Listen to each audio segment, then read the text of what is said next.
여러분 한 주간 동안도 주님의 은혜 안에서 승리하셨죠? 아멘. 네.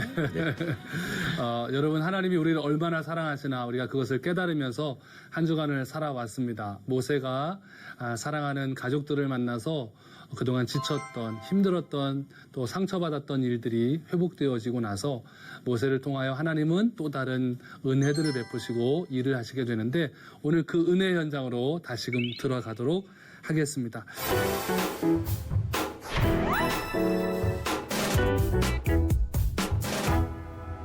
오늘부터 지금까지 해왔던 이야기 패턴과는 또 다른 패턴의 이야기들이 시작이 되는 어찌 보면 반환점과 같은 시간이 되어집니다.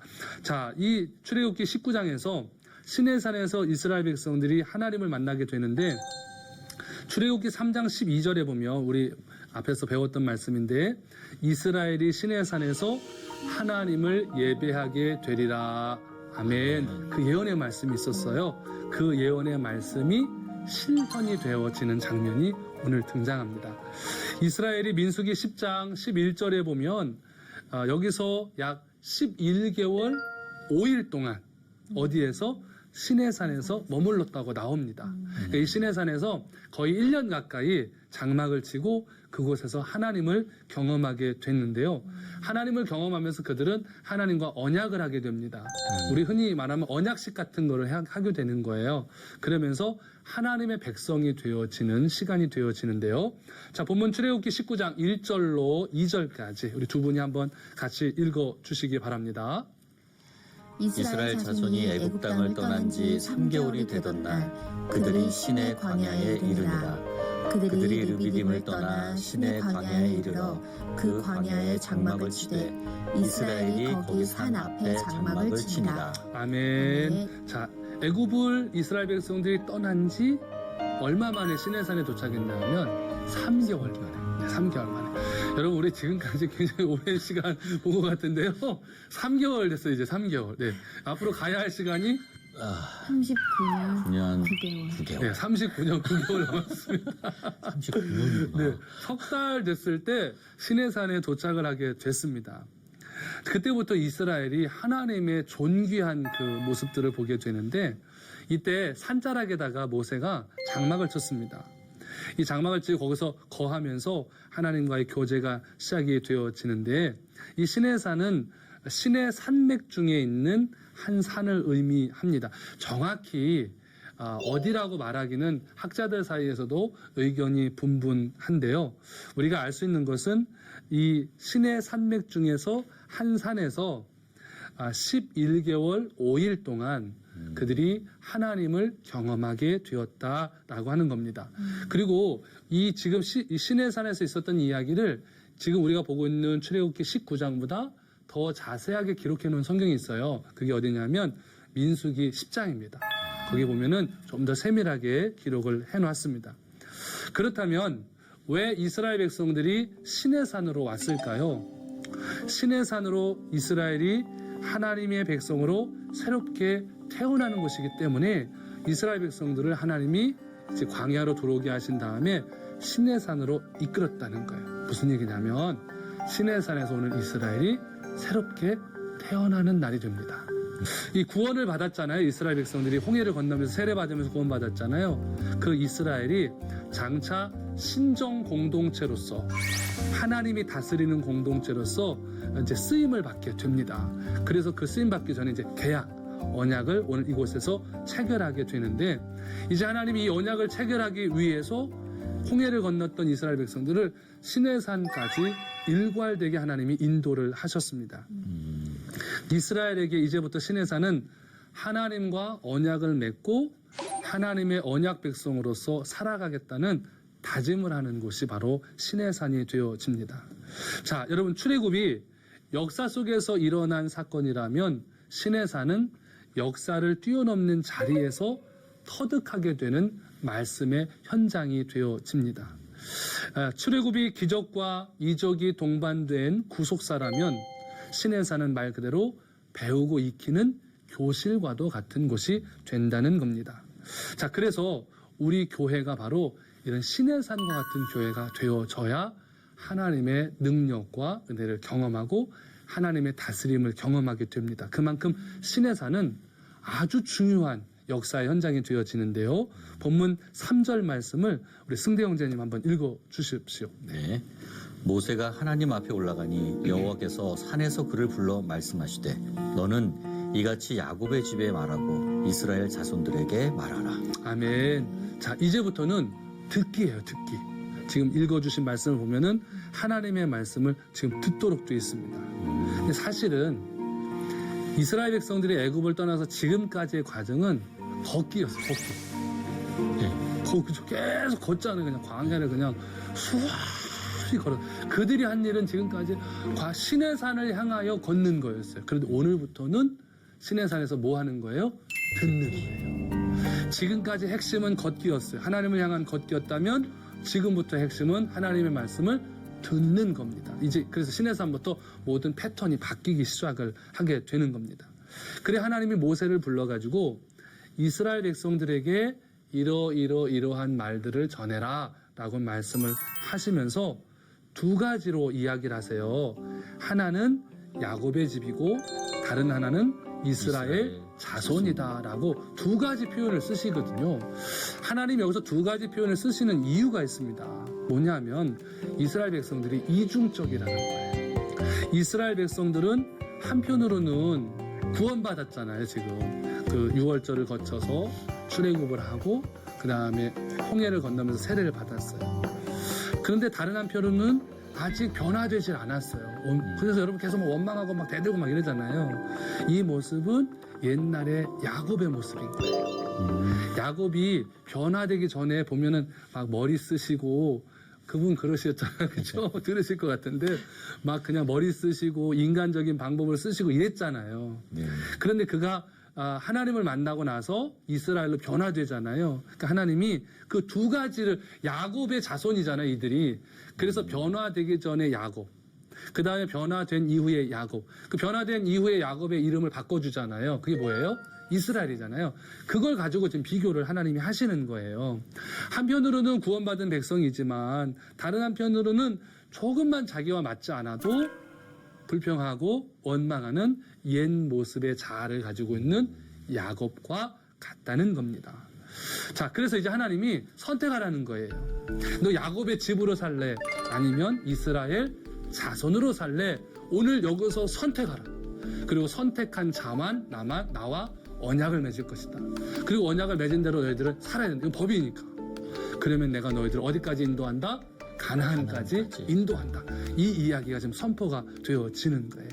이제 야곱으로 살면 안 돼요. 뭐로 살아야 돼요? 이스라엘로 살아야 된다는 거예요. 하나님 그 말씀을 합니다. 자, 여러분, 그런데 이게 혈통에 따라서 지금 언약이 되잖아요. 이 사람들이 야곱의 자손이잖아요. 혈통에 따라서 언약을 받습니다. 그런데 이 하나님의 언약은 하나님의 선물과도 같은데 성령의 선물과 관련돼서 이것을 표현한 구절이 있어요. 갈라디아서 3장 13절로 14절에 보면은 그리스도께서 우리를 위하여 저주를 받은 바 되사 율법의 저주에서 우리를 속량하셨으니 기록된 바 나무에 달린 자마다 저주 아래에 있는 자라 하였습니다. 이는 그리스도 예수 안에서 아브라함의 복이 이방인에게 미치게 하고 또 우리로 하여금 믿음으로 말미암아 성령의 약속을 받게 하려 함이라. 아멘. 또 갈라디아서 3장 29절입니다. 너희가 그리스도의 것이면 곧 아브라함의 자손이요 약속대로 유업을 이을 자니라. 아멘. 무슨 의미일까요? 예수님 안에 있는 유대인이나 이방인들은 모두 시내산 언약이 수립될 당시에 거기에 참여한 것과 같다는 거예요. 우리도 지금 시내산에 가진 않았잖아요. 네. 그러나 우리가 주님 안에 있으면 시내산에서 언약을 맺었던 이스라엘 백성과 같은 효력이 오늘 두 분에게도 임하게 된다는 거예요. 아멘. 네, 그러니까 오늘 이 자리가 오늘 우리에게는 시내산 언약과도 같다. 그러니까 하나님의 말씀을 지키고 살아가면 하나님이 지켜주시겠다고 약속을 하잖아요. 시내산에서 그 약속이 우리에게도 해당된다. 왜냐하면 성령님이 바로 그 일들을 하신다. 이게 사도 바울이 지금 이야기하는 거예요. 그러니까 이 말씀을 여러분 기억하시면서 하나님이 참 우리를 너무너무 사랑하시는구나. 그것을 우리가 한번 느껴볼 수 있는 시간이 되어집니다. 또한 출애굽기는 물론이고 성경 전체에서 가장 중요한 핵심 구절이 오늘 19장에 나와요. 그게 4절에서 6절인데요. 모세 오경의 가장 핵심 구절이기도 합니다.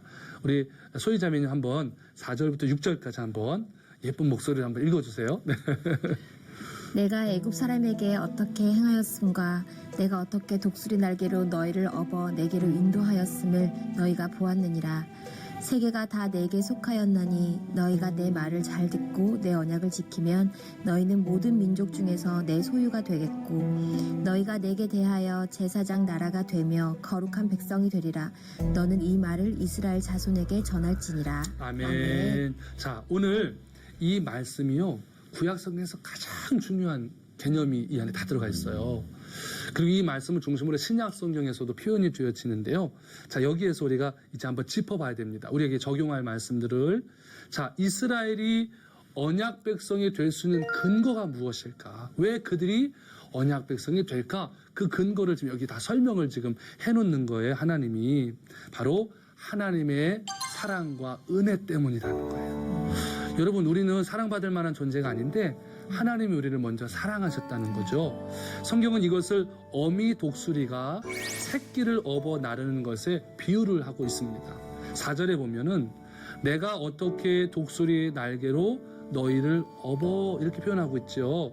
이게 히브리어 성경에 보면은 에사, 에트켐, 알, 카느페, 네샤림이라고 써놨습니다. 이거 직역을 좀 해보면은 내가 독수리의 날개 위에 올려 옮겼고 라는 표현입니다. 그러니까 하나님이 이스라엘을 독수리 날개 위에 올려서 옮겨놨다는 거예요.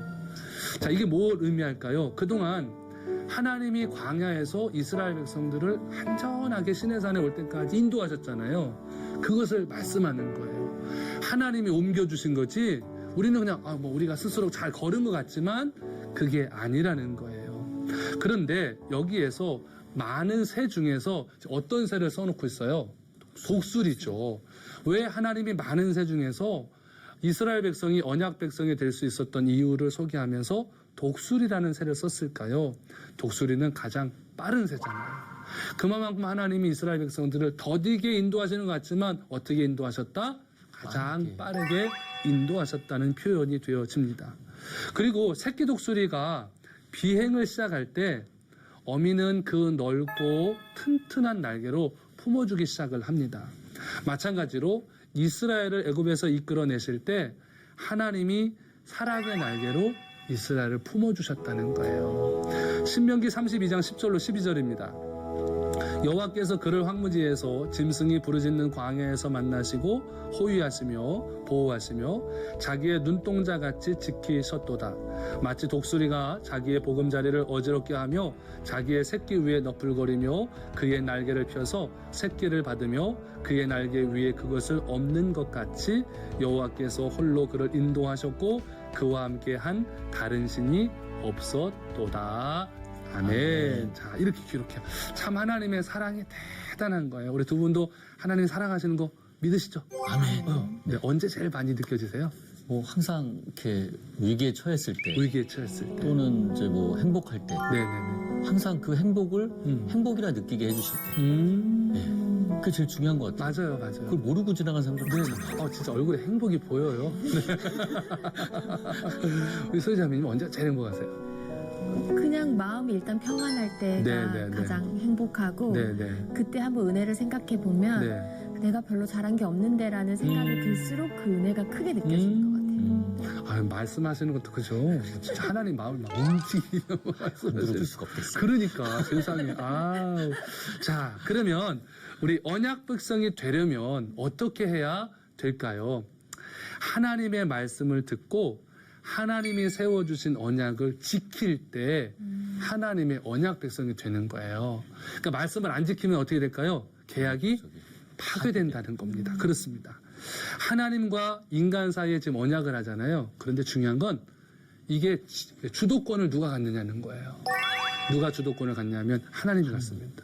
근데 주도권을 하나님이 가졌는데 사람이 자꾸 주도권을 가지려고 하면 이 계약은 또 어떻게 돼요? 파괴되는 겁니다. 이스라엘이 하나님의 사랑과 은총으로 선택받은 거잖아요.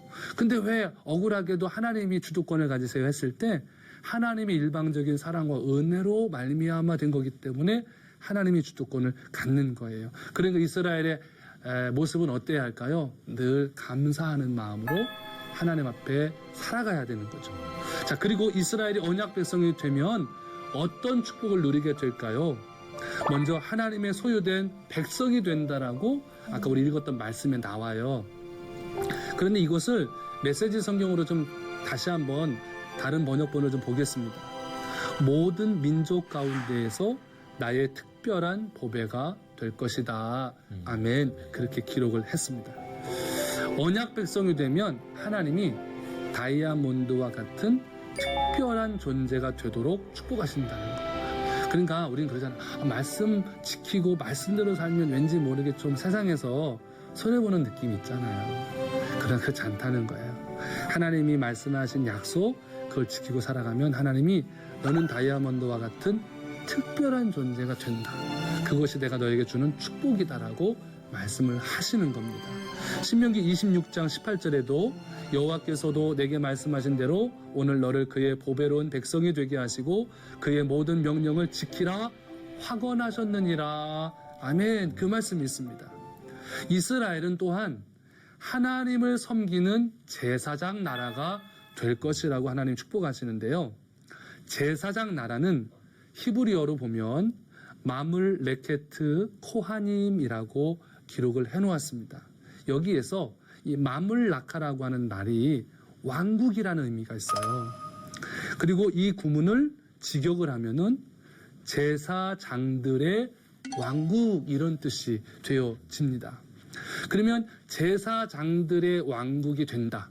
하나님과 언약을 체결하고 그 언약대로 살아가면 시내산에서 하나님을 만나면 제사장들의 왕국이 된다. 이것이 너의 축복이다. 이 말이 되는데요. 자, 이 제사장들의 왕국은 그러면 무엇을 의미할까요? 이것은 권력이나 힘에 의존하는 정치가들이 지배하는 나라가 아니고요. 하나님을 믿는 믿음에 의지하는 제사장들이 다스리는 나라라는 의미가 있습니다. 또한 제사장의 가장 중요한 특징은 하나님과 사람 사이에 중재자 역할을 하는 게 제사장이 하는 일이에요. 여러분 구약 성경에 보면은 그 제사장들이 여러분 성전에 나가가지고 백성들의 죄를 가지고 하나님 앞에 고하잖아요. 그 중재 역할을 하는 거예요. 그게 제사장인데 이스라엘이 하나님과 시내산에서 언약을 체결하게 되면 이 중재자로서의 삶을 살아가게 된다는 거예요. 그런데 여기서 중요한 것은 이 제사장 나라는 지배하는 나라가 아니에요. 섬기는 나라라는 겁니다.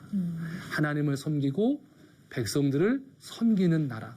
그리고 언약을 체결한 백성이 이것을 잘 섬겨 나갈 수 있도록 하나님이 축복하시겠다라는 말씀이 드립니다. 자, 이렇게 제사장 나라가 된다. 제사장들의 왕국이 된다. 이것은 이스라엘이 그만큼 거룩해졌다는 거예요. 거룩하지 않으면 제사장은 죽잖아요. 그것을 이야기하는 거예요. 자, 그러면 거룩하다. 이 말씀을 하나님이 계속 이스라엘 백성들에게 쓰시거든요. 여러분 아시지만 성경에 보면 나도 거룩하니 너희도 뭐하라 그래요? 거룩하라 그러잖아요. 여러분 이 하나님의 소유와 제사장 나라와 거룩한 백성이 될 거라는 거예요. 언약을 체결하면 이 말을 베드로전서 2장 9절은 이렇게 표현합니다.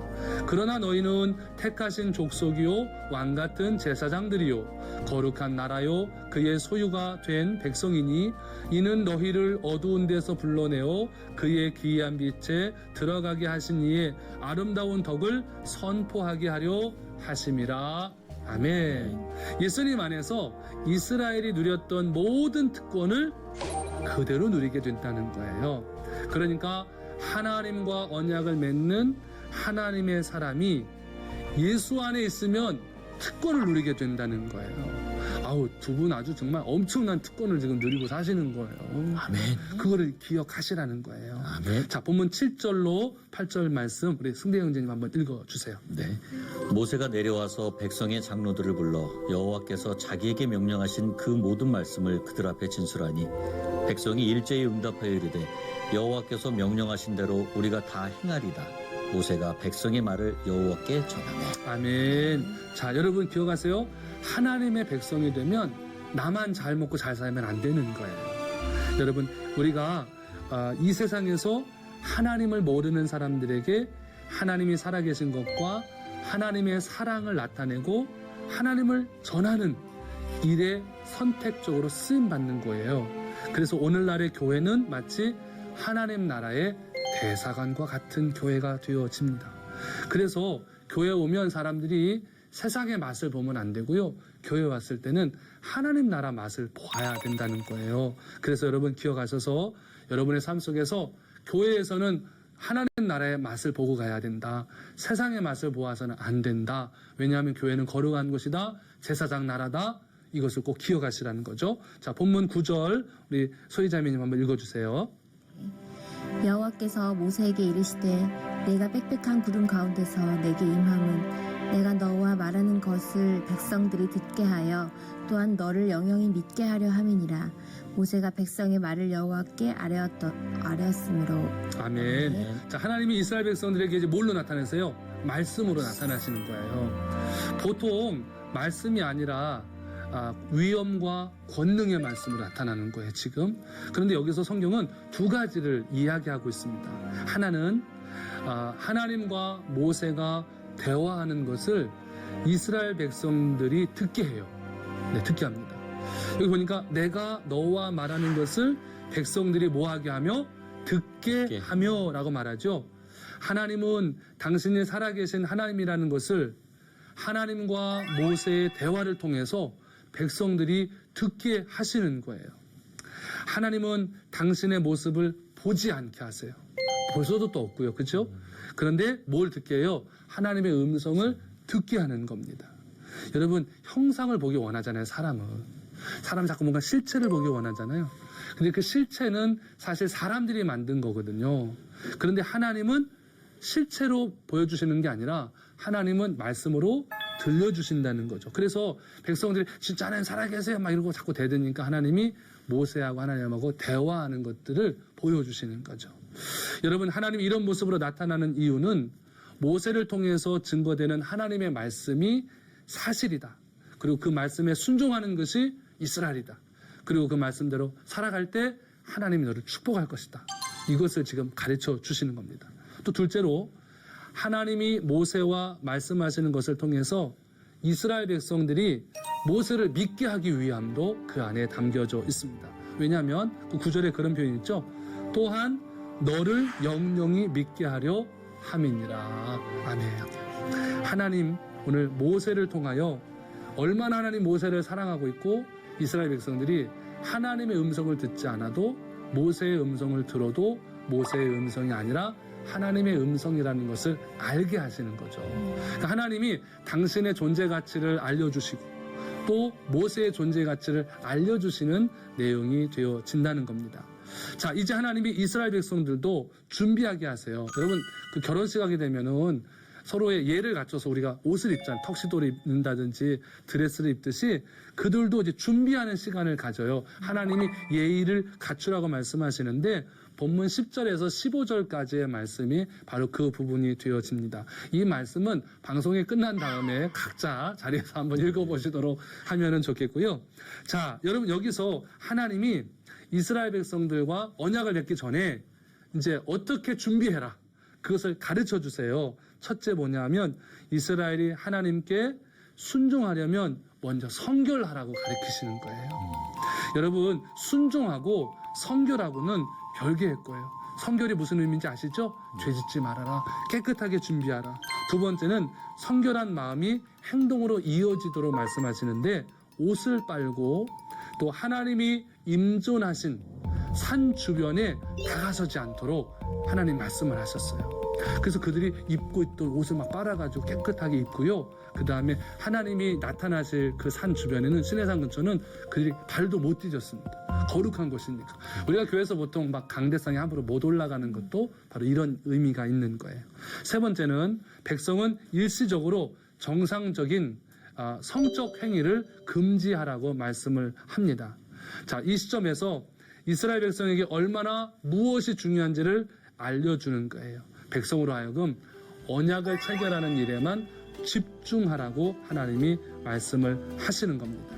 여러분, 언약을 지킨다는 건 매여 사는 거잖아요. 네. 답답할 수 있어요. 그러나 말씀 안에 살아가실 때 하나님이 여러분을 제사장 나라와 같은 축복을 더하여 주실 겁니다.